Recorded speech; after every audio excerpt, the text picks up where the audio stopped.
Hello everyone, आपका मेरे channel mind spring 4.0 में स्वागत है। जैसे कि आपको पता है हमारी सीरीज़ चल रही है बेसिक इकोनोमेट्रिक्स की और इस वीडियो में हम इसका लेसन 3 मल्टीपल रिग्रेशन मॉडल को डिस्कस करेंगे। चैप्टर 1 और चैप्टर 2 ऑलरेडी चैनल पे अपलोड हो गए हैं, तो आपने नहीं देखे हैं तो ज़रूर देखें जाके। फिर चैप्टर 3 को देखें, तभी आपको ये अच्छे से समझ आएगा। जल्दी से जल्दी हम अपना चैप्टर शुरू करते हैं। ये video BA programme plus BA honours semester 4 के बच्चों के लिए बहुत ही हेल्पफुल होने वाली है। इसे ज़्यादा से ज़्यादा लाइक करें, कमेंट करें, शेयर करें। वीडियो शुरू करने से पहले एक सबसे इम्पॉर्टेंट बात, अगर आपको किसी भी सेमेस्टर के किसी भी चैप्टर के नोट्स चाहिए तो आपको मेरे टेलीग्राम चैनल माइंड स्प्रिंग 4.0 पे मिल जाएंगे। हैंड रिटन नोट्स भी हैं और एज वेल एज मैं फाइल्स में पीडीएफ जिसकी वीडियोस बनाती हूँ, सभी बुक्स जो हैं आपको मिल जाएंगी। मेरे चैनल को ज़्यादा से ज़्यादा फॉलो करना। स्टार्ट करते हैं। हमारे चैप्टर 3 का नाम है मल्टीपल रिग्रेशन मॉडल। चैप्टर 1 में हमने देखा कि इकोनोमेट्रिक्स क्या होती है। फिर हमने चैप्टर 2 में इकोनोमेट्रिक्स के पार्ट्स लीनियर रिग्रेशन मॉडल को पढ़ा और थर्ड चैप्टर में अब हम मल्टी रिग्रेशन मॉडल को पढ़ेंगे। जो जो स्टेप्स हमने लीनियर रिग्रेशन मॉडल के बारे में जाने थे, वो पार्ट्स अब हम मल्टी रिग्रेशन मॉडल में जानेंगे चैप्टर 3 में। स्टार्ट करते हैं। सबसे पहले हम देखेंगे कि इस चैप्टर में हम क्या-क्या डिस्कस करेंगे। पहले हम देखेंगे इंट्रोडक्शन कि चैप्टर में हमें किस-किस बारे में बात करनी है। फिर हम देखेंगे मल्टी रिग्रेशन मॉडल क्या होता है।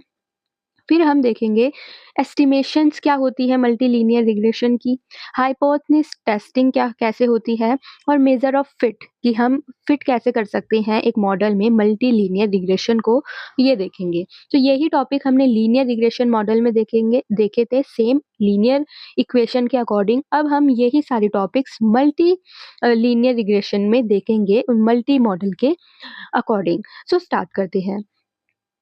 पहला हमारा टॉपिक है इंट्रोडक्शन कि मल्टी लीनियर रिग्रेशन क्या होता है।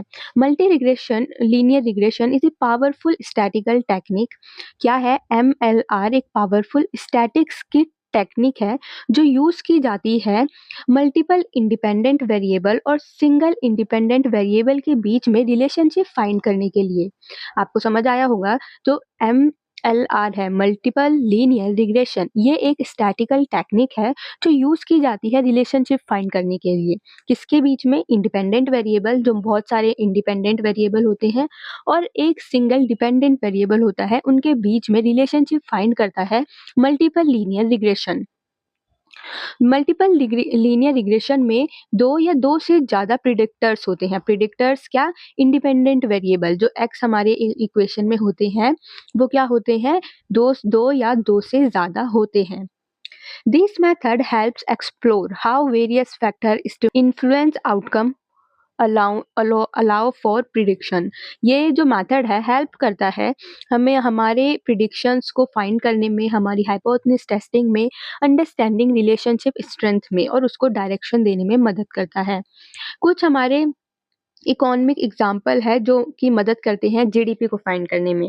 जैसे कि गवर्नमेंट एक्सपेंडिचर फाइंड मदद करता है ना जीडीपी को फाइंड करने में, कि भाई टोटल एक्सपेंडिचर कितना खर्च किया जा रहा है गवर्नमेंट के थ्रू गुड्स एंड सर्विसेज पे।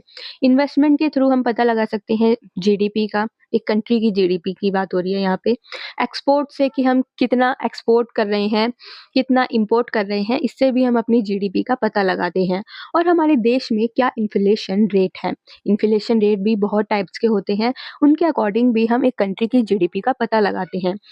ऐसे ही मल्टीपल लीनियर रिग्रेशन में क्या है, एक टूल है जो रिलेशनशिप फाइंड करता है। जैसे जीडीपी को फाइंड करने के लिए ये फैक्टर्स होते हैं, वैसे ही वेरिएबल्स को फाइंड करने के लिए मल्टीपल लीनियर रिग्रेशन है। आई होप आपको समझ आया होगा। फिर हमें ये बोला है कि मल्टी लीनियर रिग्रेशन में अगर हमें जीडीपी फाइंड करनी हो तो हम जीडीपी कैसे फाइंड करेंगे। ये उसका फॉर्मूला दिया गया है कि हमें जीडीपी फाइंड करनी है with the use of equation multiple linear regression. ठीक है, एमएलआर का यूज करके हमें जीडीपी को प्रिडिक्ट करना है। तो हमारा फॉर्मूला होगा बीटा 0 प्लस बीटा 1 इंटू में गवर्नमेंट एक्सपेंडिचर, फिर बीटा प्लस बीटा 2 इंटू में इन्वेस्टमेंट, फिर प्लस बीटा 3 एक्सपोर्ट और इन्फ्लेशन रेट। जब हम इस इक्वेशन को सॉल्व करेंगे तो मल्टीपल लीनियर रिग्रेशन का यूज करके हम जीडीपी को प्रिडिक्ट कर पाएंगे। यही होता है मल्टीपल लीनियर रिग्रेशन। अब इसमें बोला है कि मल्टीपल लीनियर रिग्रेशन आपको समझ आ गया है कि क्या होता है। एक ये सिंपल लीनियर रिग्रेशन यही बताया गया है कि एमएलआर एक सिंपल लीनियर रिग्रेशन है जो मदद करता है इंडिपेंडेंट वेरिएबल और मल्टीपल इंडिपेंडेंट वेरिएबल के बीच में रिलेशनशिप फाइंड करने की। इसका फॉर्मूला क्या होता है, जो बेसिक फॉर्मूला होता है हमारी मल्टीपल लीनियर रिग्रेशन का, मैंने जो 2 प्रीवियस वीडियो हैं उसमें भी आपको बहुत अच्छे से बताया है, लीनियर का फॉर्मूला और मल्टीपल लीनियर रिग्रेशन का फॉर्मूला। सो आपने अगर वो वीडियोस नहीं देखी हैं तो पहले आप उनको देखिए, फिर आपको ये बहुत ही ईज़िली समझ आ जाएगा चैप्टर। सो इसका फॉर्मूला होता है वाई। वाई यहाँ पे मैंने आपको फर्स्ट चैप्टर में बताया था कि वाई यहाँ पे इनकम नहीं होता है, वाई यहाँ पे होता है डिपेंडेंट वेरिएबल, ठीक है। बीटा 1 फिर beta 0 plus beta 1 x1 plus beta 2 x2। मैंने आपको ऊपर क्या बताया था कि मल्टीपल लीनियर रिग्रेशन में जो इंडिपेंडेंट वेरिएबल्स होते हैं, ये इंडिपेंडेंट वेरिएबल्स होते हैं, ये 2 या 2 से क्या होते हैं, ज़्यादा होते हैं, 2 प्लस होते हैं, 2 और 2 प्लस होते हैं, ठीक है। ये बहुत ही ज़रूरी है मल्टीपल लीनियर रिग्रेशन के लिए, ठीक है। So Y stands for dependent variable, जो x1 x2 xk मतलब इन्फिनिटी जितना जितना भी हमें क्वेश्चन में बोला गया फाइंड करने के लिए, ठीक है, वो ये सब क्या होते हैं, इंडिपेंडेंट वेरिएबल्स जो प्रिडिक्टर्स होते हैं y को प्रिडिक्ट करते हैं, ठीक है।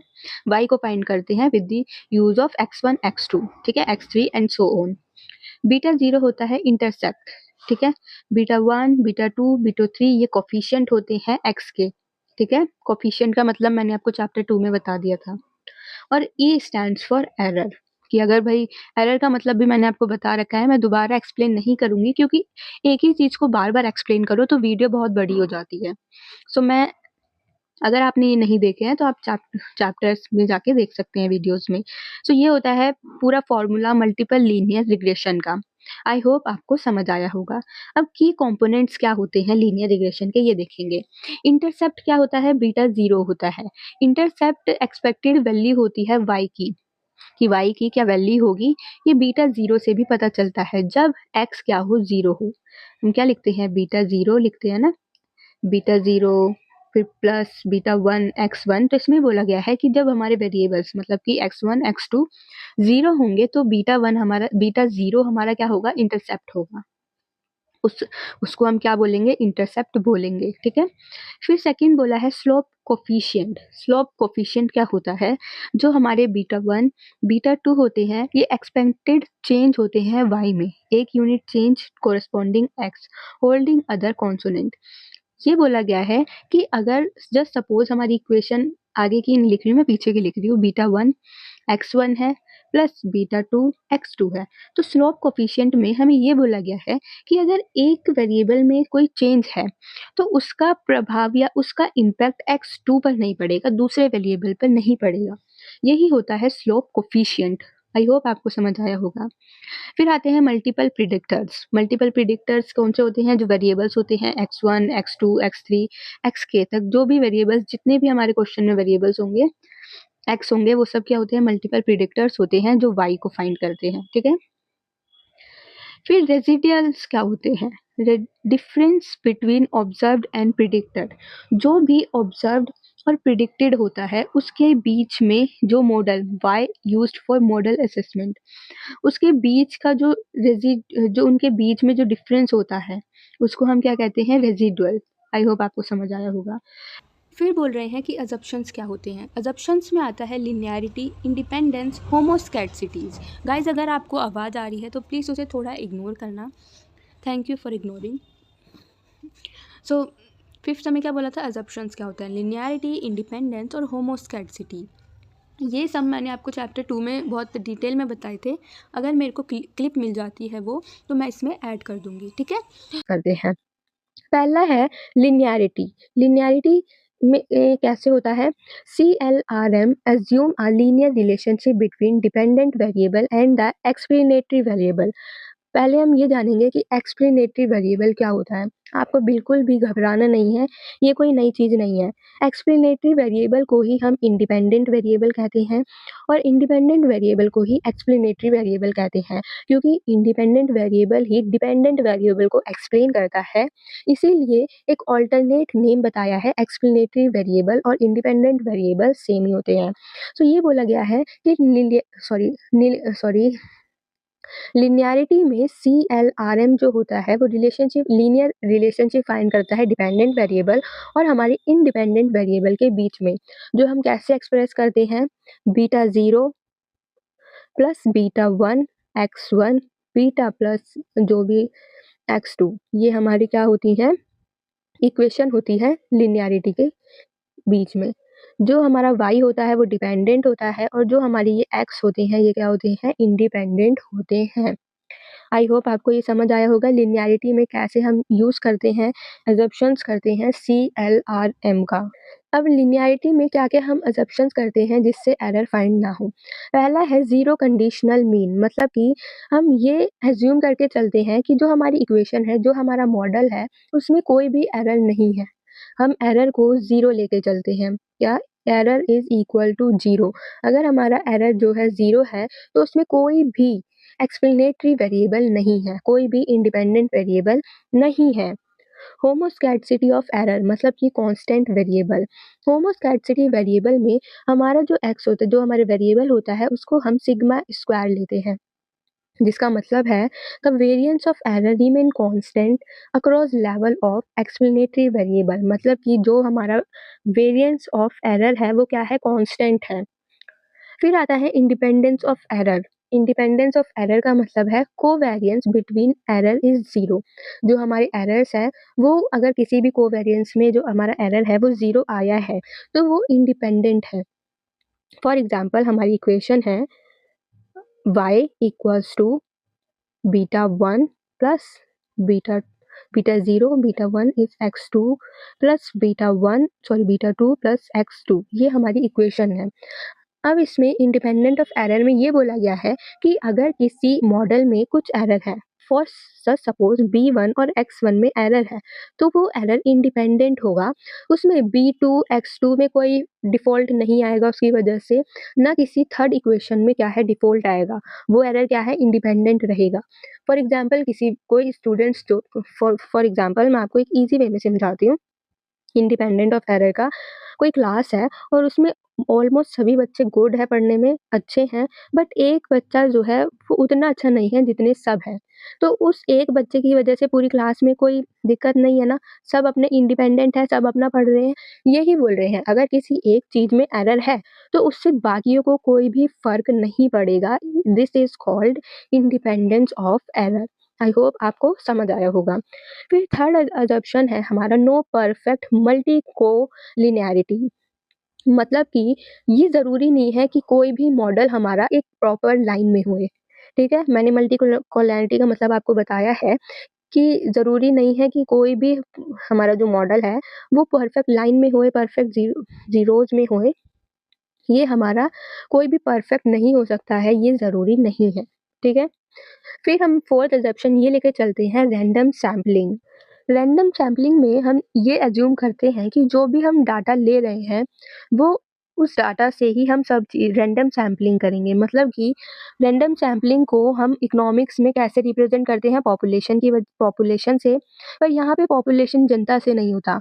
यहाँ पे मतलब होता है कि जिस डाटा की हम सैम्पलिंग करने वाले हैं। फॉर एग्ज़ाम्पल हमने कुछ स्टूडेंट्स की जो है हम सैम्पलिंग करने वाले हैं, कुछ स्टूडेंट्स का डाटा कलेक्ट करने वाले हैं। सो वो ही जो कुछ स्टूडेंट्स हैं वो ही हमारी क्या होगी, पॉपुलेशन होगी, और उसी में से हम कुछ स्टूडेंट्स लेंगे और उसकी रैंडम सैम्पलिंग कर देंगे। यही होता है रैंडम सैम्पलिंग, और यही हमारे पॉपुलेशन होती है कि भाई जिस भी डाटा को हम सैंपल करने वाले हैं, एनालाइज़ करने वाले हैं, वो ही डाटा हमारा पॉपुलेशन कहलाएगा, ना कि जनता, ठीक है? फिर हमारा फिफ्थ असम्पशन है normal distributed errors. For example हमारे किसी मॉडल में थोड़ा बहुत एरर आ गया है, तो हम उसको ऐसे डिस्ट्रीब्यूट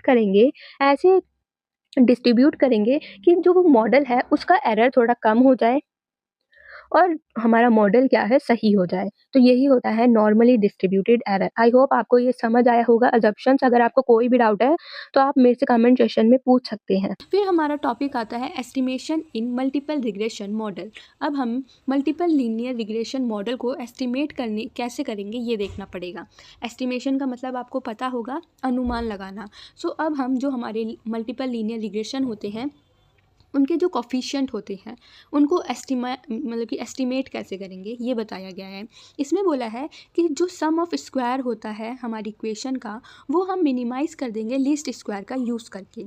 फॉर्मूला बताया गया है मैट्रिक्स की फॉर्म में कि अगर हमें बी फाइंड करना है, हमारी इक्वेशन क्या होती है, ये रही हमारी इक्वेशन, ये होती है ना कि y बीटा 0 बीटा 1, जो ये बीटा है इसको हम कैसे फाइंड करेंगे। इनको फाइंड करने के लिए हमें एस्टिमेशन का ये formula beta equals to X dash X bracket में -1 की स्क्वायर फिर x इज़ टू वाई, जहाँ पे x जो है हमारा इंडिपेंडेंट वेरिएबल होता है, y हमारा डिपेंडेंट वेरिएबल होता है और b हमारा कोफिशिएंट का एस्टिमेट्स होगा। सो आई होप आपको ये समझ आया होगा कि एस्टिमेशन हम कैसे करते हैं मॉडल की। हमारा नेक्स्ट टॉपिक है हाइपोथेसिस टेस्टिंग। अब हमने एस्टिमेशन कर दिया है, पर वो एस्टिमेशन हमारी सही है या गलत, इसके लिए हमें टेस्टिंग करना मस्ट इम्पॉर्टेंट है। हमें दो टाइप से बताया गया है कि हम टेस्टिंग कैसे करेंगे। पहला इंडिविजुअल कोफिशिएंट से, और फिर हम ओवरऑल टेस्टिंग कैसे करेंगे अपनी मॉडल की, वो इसमें बोला गया है कि हम टेस्टिंग में पहले अपने कोफिशिएंट को ये देखेंगे कि हमारा कोफिशिएंट नल हाइपोथेसिस है या अल्टरनेटिव हाइपोथेसिस है।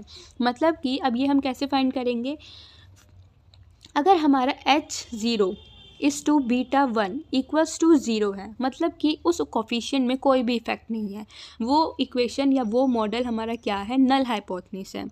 फिर अगर हमारा इक्वेशन में, अगर हमारे मॉडल में इक्वेशन आ रही है H1 is to beta 1 not equals to 0, इसका मतलब है कि कोई सिग्निफिकेंट वैल्यू है उस मॉडल की, और वो मॉडल हमारा अल्टरनेटिव हाइपोथेसिस कहलाएगा। फिर है use of t testing for test. फिर हम टेस्ट करने के लिए, इस हाइपोथेसिस का टेस्ट करने के लिए यूज़ करेंगे टी स्टैटिस्टिक्स का। टी स्टैटिस्टिक्स का यूज़ करेंगे, फिर हम उस हाइपोथेसिस की टेस्टिंग करेंगे। टी स्टैटिस्टिक्स का यूज़ करके हम ये देखेंगे कि हमारी जो वैल्यू है पी वैल्यू से कम है या ज़्यादा है, या सिग्निफिकेंस लेवल है। फॉर एग्ज़ाम्पल हमारी जो वैल्यू है 0.05 है, तो वो वैल्यू हमारी क्या है, सिग्निफिकेंस लेवल पे है। आपको समझ आया कि हम टेस्टिंग कैसे करेंगे इंडिविजुअल कोफिशिएंट की। अब हम ये देखेंगे कि ओवरऑल टेस्टिंग कैसे करेंगे मॉडल की। उसमें हम यूज़ करेंगे अनोवा का। अनोवा का मतलब होता है analyse of variance. Analyse of variance, variance को एनालाइज करेंगे। इसमें भी सेम यही स्टेप्स होते हैं। अगर हमारी वैल्यू ये आ रही है तो वो हम नल हाइपोथेसिस है, अगर हमारी वैल्यू ये आ रही है तो वो अल्टरनेटिव हाइपोथेसिस है।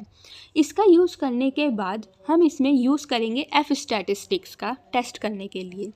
हम इंडिविजुअल कोफिशिएंट में टी स्टैटिस्टिक्स का यूज़ कर रहे थे, बट ओवरऑल टेस्टिंग में हम एफ स्टैटिस्टिक्स का यूज़ करेंगे।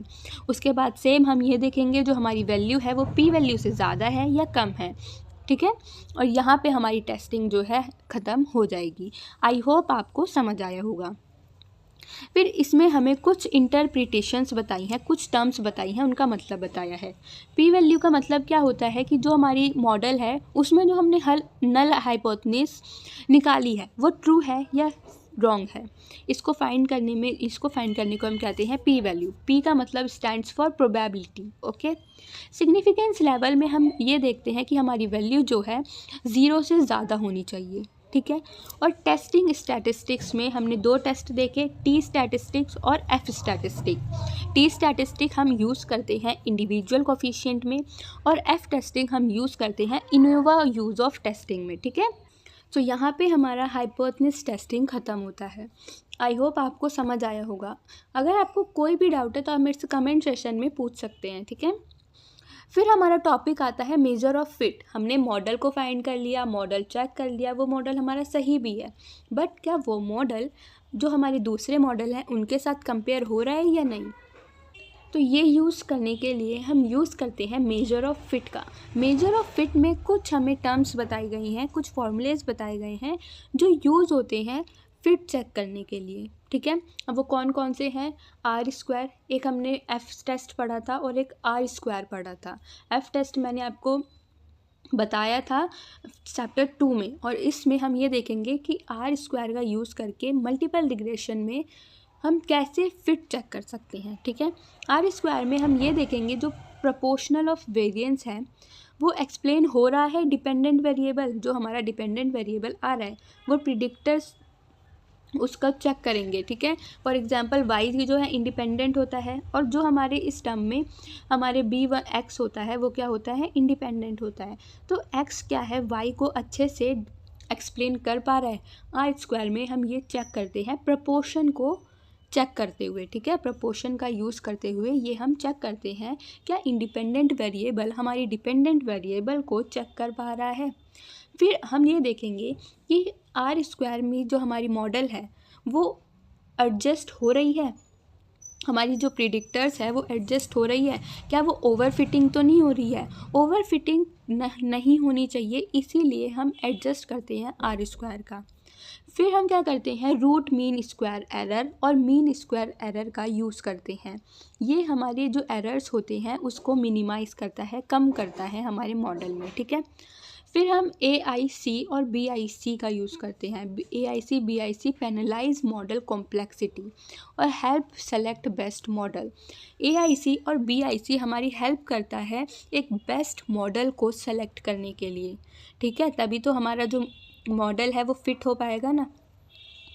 फिर हम यूज़ करते हैं F स्टैटिस्टिक्स का। F स्टैटिस्टिक हमने मॉडल फाइंड कर लिया है वो बेस्ट है, बट उसको चेक भी तो करना चाहिए, तो वो चेक करने के लिए हम यूज़ करते हैं F स्टैटिस्टिक्स का। फिर जो भी उसमें गलती होती है वो गलती कौन सा ही करता है, स्टैंडर्ड एरर्स में आ जाती है, ठीक है, वेरिएबिलिटी इन मॉडल प्रिडिक्शंस, ठीक है। सो ये होते हैं हमारे measure of fits. So I hope आपको ये समझ आ गया होगा। हमने इस चैप्टर में सभी कॉन्सेप्ट्स को बहुत ही डिटेल से पढ़ा है। अगर आपको कोई भी डाउट है तो मेरे से कमेंट सेशन में पूछ सकते हैं। यहाँ पे हमारा चैप्टर 3 कंप्लीट होता है। एक बार हम समरी देख लेते हैं कि हमने क्या क्या पढ़ा। हमने पहले ये देखा कि मल्टीपल रिग्रेशन मॉडल होता क्या है और वो डिपेंडेंट वेरिएबल से कैसे लीनियर फंक्शन से मल्टीपल प्रिडिक्शंस करता है, उसकी अजम्पशंस क्या होती हैं, जैसे लीनियरिटी होती है, इंडिपेंडेंस होता है, ये हमने देखा। फिर हमने देखा जो हमारे कोफिशिएंट होते हैं वो कैसे मैग्नीट्यूड होते हैं, मतलब कि कोफिशिएंट्स कैसे फाइंड किए जाते हैं, कैसे एस्टिमेट किए जाते हैं, ये हमने देखा। फिर हमने आर स्क्वायर को देखा कि कैसे वो यूज़ होता है। हाइपोथेसिस टेस्टिंग देखी कि कैसे हम टेस्ट करते हैं मॉडल का, और कैसे कैसे हम प्रिडिक्शन, एक्सप्लेन और पॉलिसी का यूज़ करते हैं। सो आई होप आपको ये वीडियो समझ आई होगी। यहाँ पे हमारा चैप्टर ख़त्म होता है। अगर आपको वीडियो अच्छी लगी तो प्लीज़ लाइक कमेंट ज़रूर करना। देखिए मैं आपके लिए ये वीडियोस बनाती हूँ, आप मेरी एक मोटिवेशन के लिए एक सब्सक्राइब तो ज़रूर कर सकते हैं। सो प्लीज़ मेरे वीडियो में मेरे चैनल को सब्सक्राइब करना, वीडियो को लाइक करना। और अगर आपको नोट्स चाहिए तो मेरे टेलीग्राम चैनल माइंड स्प्रिंग 4.0 पे मिल जाएंगे, फ्री ऑफ कॉस्ट है। अगर आपको हार्ड कॉपी चाहिए तो आप मेरे से इंस्टाग्राम पे कांटेक्ट कर सकते हैं, ठीक है। तो थैंक यू फॉर वॉचिंग।